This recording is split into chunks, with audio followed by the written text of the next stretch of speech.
After days of fear and uncertainty, the Grobler family has confirmed that their missing son, Kerren Grobler, has been found alive in Johannesburg.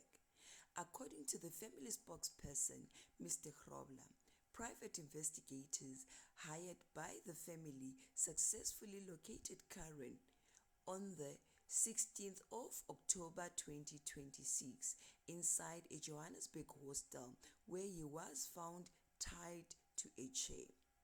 Tragically, it has been confirmed that Kerren was physically assaulted and sexually abused during his ordeal.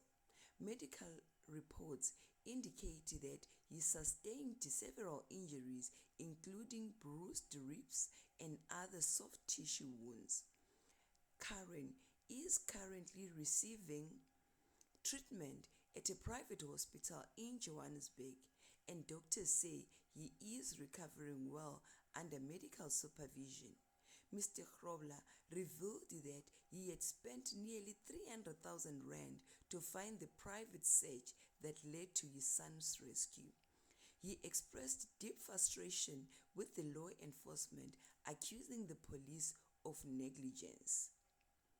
If I didn't have the money, my son would still be missing today. Our police are failing us. People go missing daily and many never found. I am grateful my boy is alive, said a heartbroken but relieved Mr. Grobler.